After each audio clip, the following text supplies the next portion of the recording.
സത്യം പറഞ്ഞാൽ ഈ വിഷയത്തെക്കുറിച്ച് എനിക്ക് വലിയ നോളജ് ഉണ്ടായിരുന്നില്ല. ഈ വിഷയം അന്വേഷിച്ച ഉദ്യോഗസ്ഥരിൽ എനിക്ക് പരിചയമുള്ള ഒരാൾ ഉണ്ടായിട്ട് പോലും ഞാൻ അയാളോട് ഈ വിഷയത്തെക്കുറിച്ച് സംസാരിച്ചിട്ടില്ല. പക്ഷെ റീസെൻ്റ്ലി കോടതി വിധി വന്നതിന് ശേഷം എൻ്റെ മറ്റൊരു സുഹൃത്ത്, ഈ ഇൻഡസ്ട്രിയിലുള്ള കുറച്ച് ആൾക്കാർ അറിയാവുന്ന സുഹൃത്ത് താനെ എന്നോട് ഇങ്ങോട്ട് ഡിസ്കസ് ചെയ്തപ്പോൾ കേട്ടപ്പോൾ ഞാൻ ശരിക്കും ഞെട്ടി. ലൊക്കേഷനിലേക്ക് കൊണ്ടുപോകുന്ന എന്ന വ്യാജേന ഒരു വാന് കാണുന്നു, അതിലേക്ക് കയറുന്നു. പെട്ടെന്ന് 6 ആൾക്കാർ വന്ന് ആക്രമിക്കാൻ നോക്കുന്നു. എന്തിനാണ് ആക്രമിക്കുന്നത് എന്ന് ചോദിച്ചപ്പോൾ പറഞ്ഞു, ഞങ്ങൾക്ക് കൊട്ടേഷൻ കിട്ടിയാണ്, ഇത്ര പൈസ തന്നിട്ടാണ് നമ്മളിത് ചെയ്യുന്നതെന്ന് പറഞ്ഞു. അപ്പോൾ ഈ ആക്രമിക്കപ്പെടുന്ന വ്യക്തി തടുക്കുന്നതിൻ്റെ ഇടയിൽ പറയാണ്, നിങ്ങൾക്ക് അതിലും കൂടുതൽ പൈസ ഞാൻ തരാമെന്നുള്ളത്. അപ്പോൾ അവർ പറയാണ്, ആക്രമിക്കാൻ വന്ന ആൾ പറയാണ്, തൊട്ട് പുറകെ മറ്റൊരു വണ്ടി വരുന്നുണ്ട്. ഇങ്ങനെയാണ് എന്നോട് എൻ്റെ സ്നേഹിതൻ പറഞ്ഞു തന്നത്. അയാൾ അറിഞ്ഞത് ഇങ്ങനെയാണെന്നുള്ളത്. തൊട്ടു പുറകെ മറ്റൊരു വണ്ടി വരുന്നുണ്ട്, അവരിതിലും ഭീകരമായിട്ട് നിങ്ങളെ അടങ്ങാറാക്കും എന്ന് പറഞ്ഞപ്പോൾ ഇവർ അപേക്ഷിക്കുന്നുണ്ട്, എന്നെ വെറുതെ വിടണം, ഞാൻ പീരീഡ്സ് ടൈമിലാണ്, എന്നെ ഒന്നും ചെയ്യരുത്. പക്ഷേ അവരെ ആക്രമിച്ചു, വീഡിയോ റെക്കോർഡ് ചെയ്തു.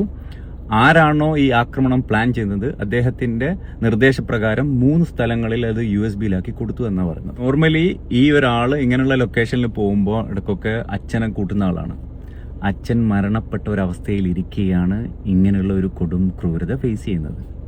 ഒരു കല്യാണം കഴിക്കാത്ത പെണ്ണിനെ സംബന്ധിച്ചിടത്തോളം, ആണായാലും പെണ്ണായാലും, പക്ഷെ പെൺകുട്ടികൾക്ക് കുറച്ച് കൂടുതലാണ്. പിതാവ് എന്ന് പറയുന്നത് അവരുടെ ലോകമാണ്, അവരെ തണലാണ്, അവരെ പ്രൊട്ടക്ട് ചെയ്യുന്ന ആളാണ്. അത് നഷ്ടപ്പെട്ട് കഴിഞ്ഞാൽ ഉണ്ടാവുന്ന ശൂന്യതയിൽ ഇരിക്കുകയാണ് ആ അതിജീവിത ഇത്തരം വലിയൊരു കൊടും ക്രൂരത ഫേസ് ചെയ്തത്. ഇതിന് കുറ്റക്കാരൻ എന്ന് പറയുന്നവരെ സപ്പോർട്ട് ചെയ്യുന്ന ആൾക്കാരുണ്ട്. കുറ്റക്കാരനല്ല എന്ന് തെളിഞ്ഞു, അയാൾ കുറ്റം ചെയ്തിട്ടില്ല എന്നൊക്കെ പറയുന്നുണ്ട്.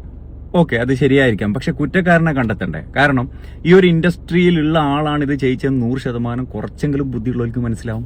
കാരണം ഇവർ ഷൂട്ടിങ്ങിന് പോകുന്ന സമയം അത് മനസ്സിലാക്കി, ഷൂട്ടിംഗ് ലൊക്കേഷനിലേക്ക് കൊണ്ടുവന്ന വ്യാജേന ഒരു വാന് സെറ്റാക്കി, അങ്ങനെ എല്ലാ കാര്യങ്ങളും സെറ്റാക്കി ആസൂത്രണമായിട്ട് ആക്രമണം നടത്തിയെങ്കിൽ ഈ ക്രിമിനലുകളെ പൈസ കൊടുത്ത് ചെയ്യിച്ച ഒരാളുണ്ടാവുമല്ലോ, അയാളെ രംഗത്ത് കൊണ്ടുവരണം എന്നാണ് എന്നെ പോലത്തെ എല്ലാ സാധാരണക്കാരും വിചാരിക്കുന്നത്.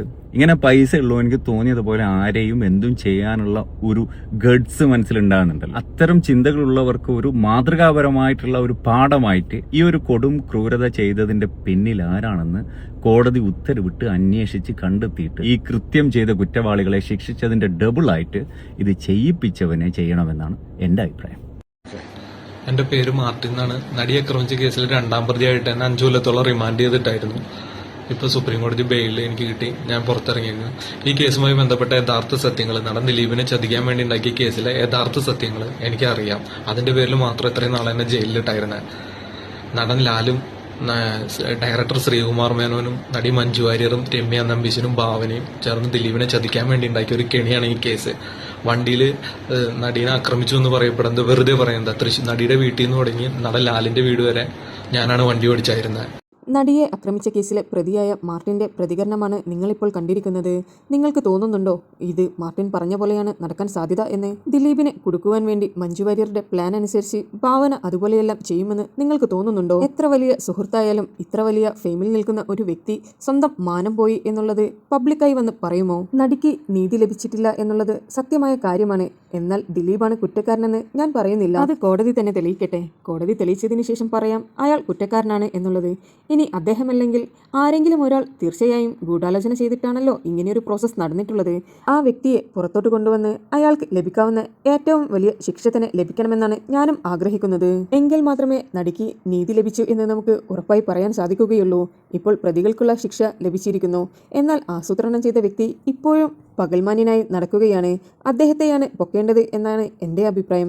എന്താണ് നിങ്ങളുടെ അഭിപ്രായം? ദിലീപിനെതിരെ മഞ്ജു വാര്യറും ഭാവനയും രമ്യ നമ്പീശനും ചേർന്ന് ഫാബ്രിക്കേറ്റഡായി സൃഷ്ടിച്ച ഒരു പീഡനക്കഥയാണ് ഇത് എന്ന് ആരെങ്കിലും പറഞ്ഞാൽ വിശ്വസിക്കുമോ? ഞാനും അവൾക്കൊപ്പമാണ്. കാരണം അവൾക്ക് നീതി ലഭിക്കണം. അവളുടെ ജീവിതത്തിൽ നടക്കാൻ പാടില്ലാത്ത സംഭവങ്ങളാണ് നടന്നിട്ടുള്ളത്. അതുകൊണ്ട് ഈ പ്രതികൾക്ക് എല്ലാവർക്കും തക്കതായ ശിക്ഷ തന്നെ ലഭിക്കണം. ഒരാൾ പോലും അതിൽ നിന്ന് ഒഴിഞ്ഞുമാറി പോകാൻ പാടില്ല. ഇന്ന് നടിക്കാണ് സംഭവിച്ചതെങ്കിൽ നാളെ നമുക്കോ നമുക്ക് ചുറ്റുമുള്ളവർക്കോ ആർക്ക് വേണമെങ്കിലും ഇതുപോലെ സംഭവിക്കാം. അതുകൊണ്ട് തന്നെ ഈ ഒരു ശിക്ഷ മാതൃകാപരമായ ശിക്ഷ തന്നെ ആയിരിക്കണം. ഇനി കുറ്റം ചെയ്യുന്ന ഓരോരുത്തരും ഈ ശിക്ഷ ആലോചിച്ചിട്ടെങ്കിലും കുറ്റകൃത്യം ചെയ്യാതിരിക്കുവാൻ വേണ്ടിയാണ് ഞാനും അവൾക്കൊപ്പം ചേരുന്നത്. നിങ്ങൾക്ക് വീഡിയോ ഇഷ്ടപ്പെടുകയാണെങ്കിൽ ഒരു ലൈക്കും ഷെയറും സബ്സ്ക്രൈബും ചെയ്യുവാൻ മറക്കരുത്.